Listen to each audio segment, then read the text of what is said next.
আসসালামু আলাইকুম আমার প্রিয় ভালোবাসার মানুষেরা, কেমন আছেন সবাই? আশা করছি আল্লাহর রহমতে অনেক ভালো আছেন। আমিও আপনাদের সবার দোয়ায় আল্লাহর রহমতে আলহামদুলিল্লাহ, আল্লাহ যেমনই রেখেছেন অনেক ভালো আছি আলহামদুলিল্লাহ। কাছে দূরে দেশে দেশের বাইরে যে যেখান থেকে আজকের ব্লগটি দেখা শুরু করেছেন, সবার জন্য মন থেকে অনেক অনেক দোয়া আর ভালোবাসা রইল। তো আজকে নতুন আরও একটা দিনের আরও একটা ব্লগ নিয়ে হাজির হয়েছি। আশা করছি সবার কাছে অনেক ভালো লাগবে। তো কিছু বাজার আনা হয়েছিল, সেই বাজারগুলো আজকে গুছিয়ে নিচ্ছি। আর তার সঙ্গে ছোট ছোট কিছু সংরক্ষণ পদ্ধতি শেয়ার করব, যেগুলো আমার প্রিয় অনেক আপুরা হয়তো বা জানেন, কিন্তু যারা জানেন না তাদের জন্য আশা করছি ভালো লাগবে। আর অবশ্যই সাথে থাকবেন পুরো ভিডিও জুড়ে। তো এই তো বাজারগুলো কিন্তু টুকটাক করে গুছিয়ে নিয়েছি। এখানে চানাচুর আনা হয়েছিল, কিছু বাচ্চাদের জন্য পাস্তা, বিস্কিট, নুডলস, তারপরে যে পোলাওয়ের চাল, চায়ের দুধ, এগুলো ছিল। তো সব কিছু সুন্দর করে গুছিয়ে নিচ্ছি। আমি জানি হয়তোবা অনেকে এই পর্যন্ত আসবেন না, কিন্তু যারা এই পর্যন্ত এসেছেন তাদেরকে অসংখ্য ধন্যবাদ আমার ভিডিওর সাথে থাকার জন্য। আর অবশ্যই প্লিজ একটা লাইক দিয়ে দিবেন। আর যদি চ্যানেলটাতে নতুন হয়ে থাকেন তাহলে প্লিজ আমার চ্যানেলটাকে সাবস্ক্রাইব করে দিয়ে আমার চ্যানেলটার পাশেই থাকবেন। কেন বললাম জানেন? কেননা অনেকেই কিন্তু ভিডিওটা এই পর্যন্ত হয়তোবা দেখে না, টেনে টুনে একদম ভিডিওটা ছোট করে তারপর একটুখানি দেখে চলে যায়। এতে করে যে দেখে তারও ক্ষতি, আর আমার তো অলরেডি ক্ষতি করে দিয়েই যায়। সেটা আর কি বলবো। আপুরা প্রায় সময় বলে শুনি যে প্লিজ ভিডিওটা টেনে দেখবেন না। বলতে বলতে আসলে মুখ ব্যথা হয়ে গেল, যে যার কাজ করার সে সেইভাবেই কাজ করবে। কিন্তু আমি কিন্তু কখনোই কারো ভিডিও কখনোই টেনে টুনে দেখি না। সব সময় যার ভিডিওটা ক্লিক করি অবশ্যই চেষ্টা করি সব সময় তাকে ফুল ওয়াচে দেওয়ার। কখনো যদি কোনো কাজেও থাকি চেষ্টা করি ভিডিওটা অন রেখে সেই কাজটা কমপ্লিট করার, সে যাতে পুরা ওয়াচ টাইমটা পেয়ে যায় সেজন্য। কিন্তু অনেকেই দেখি আসলে ভিডিওতে ঢুকে সাথে সাথেই একটা কমেন্ট করে বেরিয়ে যায়। ভিডিওটা হয়তোবা ছেড়েছি 2 মিনিট 3 মিনিট হয়েছে, দেখি অলরেডি কমেন্ট চলে এসেছে, খুব ভালো লাগলো, এই সেই অনেক কিছু। তো তখনই কিন্তু বোঝা যায় যে ওই মানুষটা এসেছেই হয়তোবা শুধু একটা কমেন্ট করার জন্য। কিন্তু আমার পরিচিত ভালোবাসার অনেক আপুরা আছে যারা কিন্তু মন থেকেই ভালোবেসে ভিডিওগুলো দেখে আর একদম ফুল ওয়াচ করে।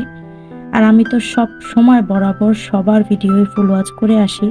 কখনোই কারো ভিডিও ফুল ওয়াচ ছাড়া আমি দেখি না। আর যদি সময় না থাকে তাহলে হয়তোবা দেখিই না, মানে সময় করে পরে দেখব সেজন্য। আর যখনই ক্লিক করি ভিডিওটাতে অবশ্যই অবশ্যই আমি সেখানে ফুল ওয়াচ দেই। আমি সব সময় ছোট্ট কমেন্ট করি, আমি অত বড় বেশি কমেন্ট করতে পারি না, কেননা কাজে থাকলে অত বেশি বড় কমেন্ট আসলে করা যায় না সেজন্য। কিন্তু ফুল ওয়াচ কিন্তু সব সময় করি। আমার প্রিয় আপুরা জানে যে আমি সব সময় ফুল ওয়াচ করি, ছোট কমেন্ট করি। তো এই তো বাজারগুলো কিন্তু কথা বলতে বলতে অলরেডি গুছিয়ে নিয়েছি। আর এখানে আছে কিছুটা গুড়, ঝোলা গুড়। এই গুড়টা আসলে আমার ছেলে রুটি দিয়ে খেতে বেশ পছন্দ করে। আর মিষ্টি যে কোনো কিছু দিয়েই ও, মানে পরোটা, রুটি বা পাউরুটি দিয়ে ও দেখি ভরিয়ে খেতে খুব বেশি পছন্দ করে। তো ওর জন্য ওর বাবাকে দিয়ে কিছুটা ঝোলা গুড় আনিয়েছিলাম। তো এটা আসলে একটা পানির বোতলে করে নিয়ে আসা হয়েছিল।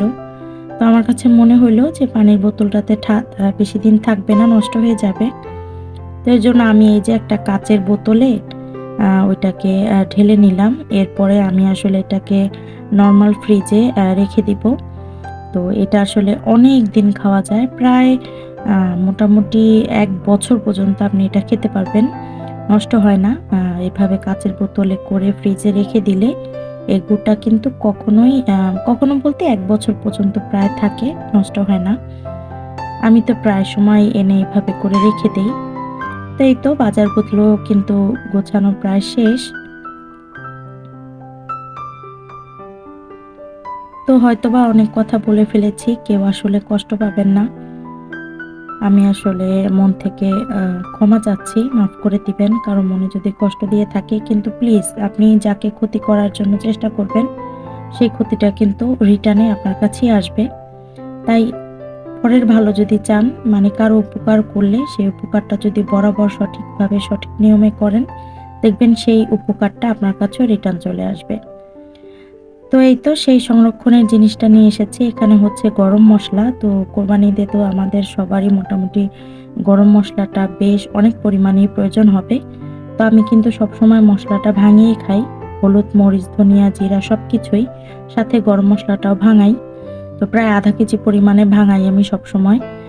সবকিছু দিয়ে একদম শাহী গরম মসলা বানিয়ে তারপর ভাঙাই।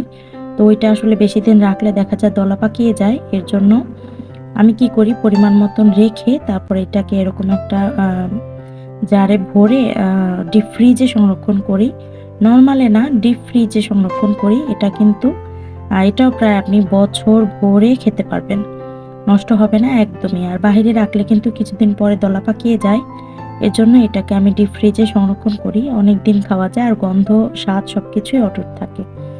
আর এই যে এখানে দেখতে পাচ্ছেন, এটা হচ্ছে বেসন। তো বেসনটাও কিন্তু আমাদের মাঝে, মাঝে নাস্তায় প্রয়োজন হয়। নাস্তা খেতে বিকালে দরকার পড়ে। তো এই বেসনটাও কিন্তু আমার নিজের হাতে একদম ভাঙানো বেসন। আমি প্রায় ৪-৫ রকম ডাল, তারপর পোলাওয়ের চাল দিয়ে ভাঙিয়েছিলাম। তো এই বেসনটাও আমার যখন বেশি ভাঙিয়ে নিয়ে আসি, তখন আমি এটা আসলে এরকম করে ডিপ ফ্রিজে সংরক্ষণ করি। এটাও কিন্তু এই যে দেখেন, দলাও পাকায়নি আর বরফে জমেও যায়নি, একদম পারফেক্ট আছে। এরকম ডিব্বা ভরে যদি আপনি ডিপ ফ্রিজে সংরক্ষণ করেন, যখন প্রয়োজন হবে তখনই সাথে, সাথে নামিয়ে কিছুক্ষণ রেখে দিয়ে আপনি এটাকে ব্যবহার করতে পারবেন। আর এটা কিন্তু নষ্ট হবে না। প্রায় এটাও আপনি বছর জুড়ে খেতে পারবেন। নষ্ট হবে না, স্বাদ গন্ধও কিছু হয় না। আমি তো খাচ্ছি। আমার কাছে কোনো রকমের পার্থক্য মনে হয়নি। আমি প্রায় বছর জুড়েই এভাবে খাচ্ছি। আর বেসনটা কিন্তু নিচে রেখে দিলে এটা কিছুদিন পরে দলা হয়ে যায়, পোকা ধরে যায়।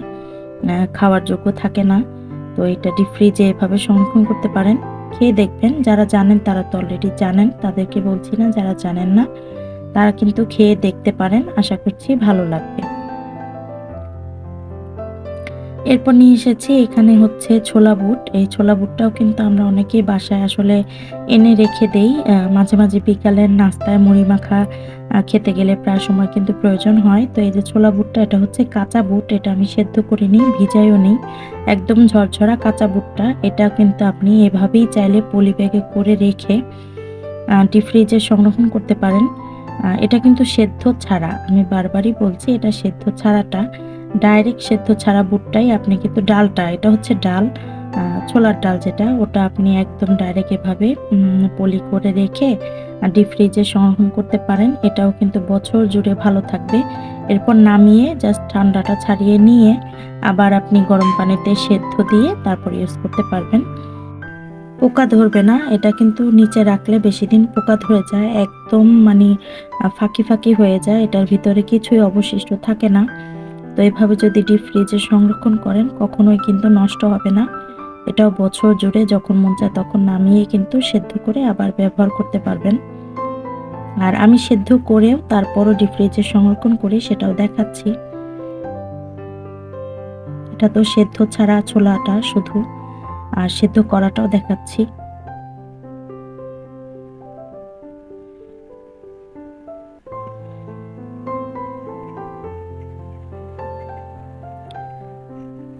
এই তো সেদ্ধ করা বুটটা, এটা হচ্ছে সেদ্ধ করার পরে পানিটা ঝরিয়ে নিয়ে তারপরে এভাবে আমি ডাবল পলি দিয়ে আসলে ডিপ ফ্রিজে সংরক্ষণ করেছিলাম। তো এই তো বরফ অবস্থাতেই আছে, এটা দেখাই মানে দেখেই বোঝা যাচ্ছে। তো এটা কিন্তু এভাবেই আপনি নামিয়ে যখন মন চায় তখন বিকেলে নাস্তার জন্য মানে রান্না করে নিতে পারবেন। মসলা কষিয়ে জাস্ট এখান থেকে পরিমাণ মতো নিয়ে তারপর মসলা দিয়ে দিলেই কিন্তু হয়ে যায়। এটা একদম সেদ্ধ করা।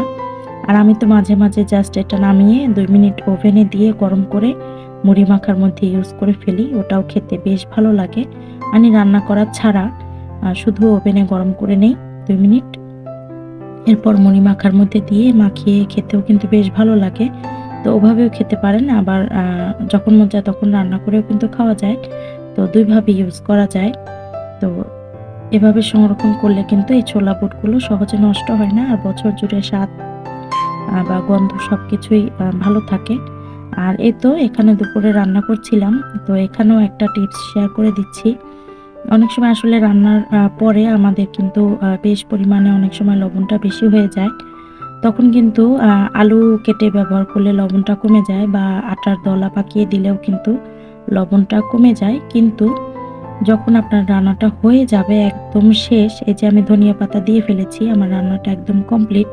তো এখন তো আলু দিলে আসলে সেদ্ধ হবে না। ওই ক্ষেত্রে আপনি যদি এরকম এক টুকরা লেবু চিপে দিয়ে দেন, তখন ইনস্ট্যান্ট আপনার লবণটাও কমে যাবে, আর এর স্বাদটাও কিন্তু বেশ ভালো আসে, ভাল লাগে। লেবুর একটা ফ্লেভার থাকে। তো একদম ইনস্ট্যান্টলি লবণটা কমাতে গেলে কিন্তু এভাবে এক টুকরা লেবুর রস দিয়ে দিলে তরকারির লবণটা কমে যাবে, আর স্বাদ গন্ধও ভালো থাকবে।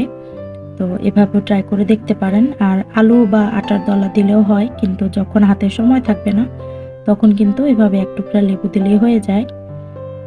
তো আজকে অনেক বকবক করে ফেলেছি, আর বেশি কিছু শেয়ার করিনি। তো একদম বিকালবেলায় চলে এসেছি। আজকে এই তো সবার জন্য আজকে চা বানিয়ে নিলাম। তো চাটা খাবো সবাই মিলে। আর কেমন লাগলো আজকের ভিডিওটা অবশ্যই কিন্তু কমেন্টের মাধ্যমে জানাবেন। লাইক, কমেন্ট, শেয়ার, সাবস্ক্রাইব করে আমার চ্যানেলটার পাশে থাকবেন। আপনাদের সবার সাপোর্ট নিয়েই কিন্তু একটু একটু করে এগিয়ে সামনের দিকে যাব। তো ভালো লাগলে ভালোবাসা দিয়ে পাশে থাকবেন। আপনারা অনেক সুন্দর সুন্দর কমেন্ট করেন, আমার প্রিয় আপু ভাইয়ারা আমাকে অনেক সুন্দর সুন্দর কমেন্ট করে। আমি কিন্তু একটা কমেন্ট পেলে অনেক উৎসাহিত হই পরবর্তী আরও একটা ভিডিও বানানোর জন্য। তো অবশ্যই এভাবে পাশে থাকবেন, এভাবে সাপোর্ট করবেন ভালোবাসা দিয়ে। আমিও সবার পাশে আছি, সবাইকে ভালোবাসবো ইনশাআল্লাহ মন থেকে। তো যাকে ভালোবাসবো তাকে কিন্তু মন থেকেই ভালোবাসা উচিত। তো আজকের মতন এখান থেকেই বিদায়। আল্লাহ হাফেজ। আসসালামু আলাইকুম।